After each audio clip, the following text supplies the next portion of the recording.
श्री व्यास जी उत्कर्ष श्री पांडे जी महाराज कृपया पधार रहे हैं अपनी व्यास मंच पे, व्यास गद्दी पे वह पधार रहे हैं। श्री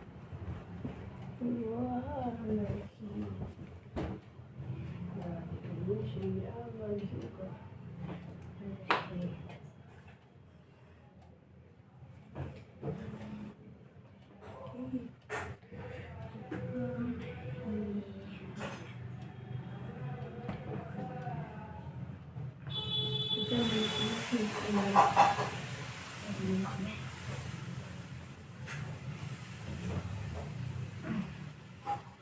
जय श्री राधे राधे राधे।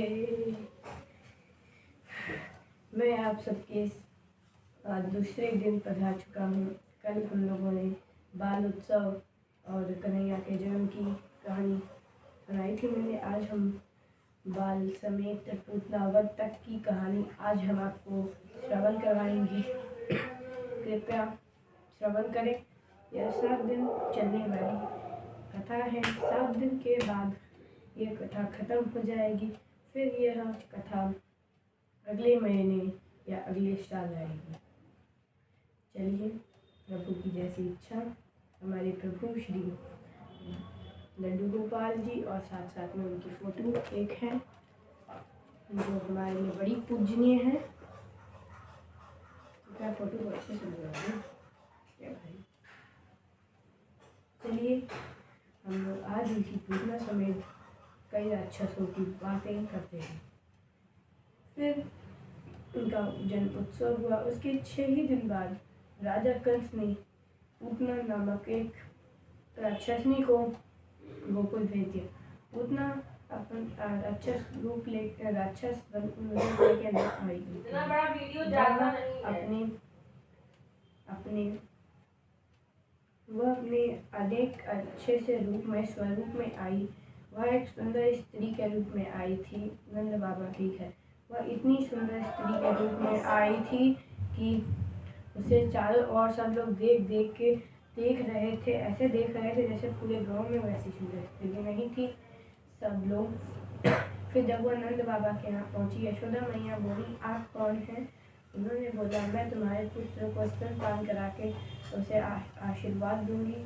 यशोदा मैया भोली भाली सी थी। उन्होंने लल्ला के रूम में उन्हें भेज दिया। लल्ला के कक्ष में, लल्ला अपने कक्ष में सो रहे थे।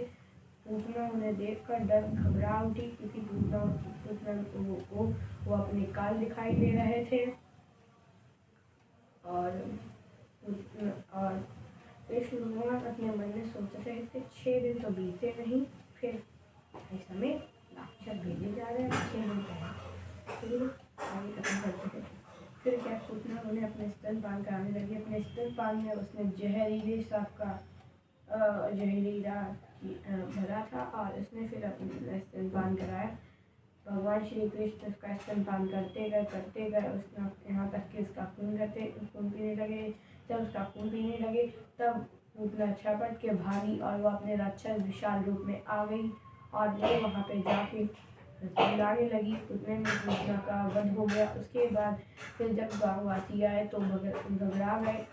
फिर कन्हैया को लाया गया और पूतना के टुकड़े टुकड़े करके जलाए गए। आगे चलते हैं। फिर एक समय आया जब कृष्ण भी हमारे बड़े हो चुके थे। बड़ी हुई। फिर वो अपने दोस्तों के साथ दादा दादी तो नहीं थी लेकिन बहुत सारे दोस्त थे। उनके साथ वो खेल रहे थे, गाय चरा रहे थे अपनी। गाय चराते उन्हें वहाँ पर एक अंदर जैसा कुछ बड़ा सा सांप जैसा एक असुर कंस ने भेजा था कि कन्हैया को नीचे गिराओ। वहाँ गया और एक अपना मुंह खोल के कुछ इस तरह से खोल के वह गुफा के रूप में ले लिया। फिर क्या उनके कुछ ग्वालों ने बोला कि चलो देखो कन्हैया वहाँ पर देखो गुफा है, चलो गुफा में भी चलते हैं हम लोग। फिर क्या कन्हैया जी हमारे गुफा में जाए। पहले तो उनके दोस्त और गाय गुफा में चली गई। फिर जब उन्होंने कन्हैया चिल्लाया तो कृष्ण भगवान जी भयभीत होके गए अंदर। जैसे ही कृष्ण भगवान जी अंदर पहुँचे वैसे ही फिर उन्हें अपना बंद कर लिया। फिर क्या, कन्हैया जी के पास कुछ उपाय नहीं था। पहले तो उन्होंने अपने दोस्तों को बचाया, फिर उस असुर का सीना फाड़ के उसका वध कर दिया उन्होंने। और ऐसे एक चीज़ मैं बताता हूँ इंद्र के बारे में। इंद्र बहुत ज़्यादा अपने आप को भयभीत हो जाते हैं और जो भी यज्ञ करता है उनसे बहुत क्रोधित हो जाते हैं, कहीं मेरा राज्य ना मान लूँ। वो बीच में वहाँ अपना घमंड भी आ जाता है, तो भगवान सबका घमंड तोड़ते, चाहे इंसान हो चाहे इंसान हो, चाहे राक्षस हो चाहे देवता। जैसे रावण जी को भी आया था, उसकी कहानी फिर क्या, एक समय की बात थी कि इंद्र अपने भाव करने लगे, कह सकते हैं। तो इंद्र को अपने ऊपर भाव करने लगा। इसके बाद क्या, सब लोग जब तक इंद्र की पूजा नहीं करते थे तब तक इंद्र अपने पानी को बरसाता नहीं था। एक दिन ऐसे ही इंद्र की पूजा होने जा रही थी, सब लोग इंद्रदेव करते करते जा रहे थे। तभी कान्हा ने बोला, इस इंद्रदेव की करने की क्या मतलब है, इंद्रदेव अपने आप बरसेंगे। इंद्रदेव भयभीत हो गए, क्रोधित हो गए। गाँव वासियों ने कहा, अरे कान्हा, अगर हम लोग की पूजा नहीं करेंगे तो कैसे इंद्रदेव हमें पानी देंगे, वह क्रोधित हो जाएंगे। कान्हा ने बोला, तुम्हें गोवर्धन पर्वत की पूजा करनी चाहिए। इंद्र एकदम गुस्से में हो गए और उन्होंने इतना पानी बरसा दिया कि गांव पूरा डूबने लगा, सब गायें डूबने लगी, पूरा गोकुल पानी से भर चुका था। अब सबकी जान जाने लगी। तभी कन्हैया ने अपनी इस छोटी सी उंगली से पूरा पर्वत, गोवर्धन पर्वत उठा लिया और पूरे 30 दिन खड़े रहे और वहाँ पे इंद्र अपना पानी बरसाता रहा, वो उसको लेके खड़े रहे। तब से गोवर्धन पर्वत की पूजा होने लगी। ऐसे ही कई असुरों का नाश करके हमारे प्रभु अपनी लीला और अवतार दिखाते रहे। राधा संग उन्होंने कुछ मटकियाँ भी फोड़ी थी और कृष्ण भगवान जी कभी भी ऐसी मटकियाँ नहीं फोड़ते थे अच्छे नहीं थी।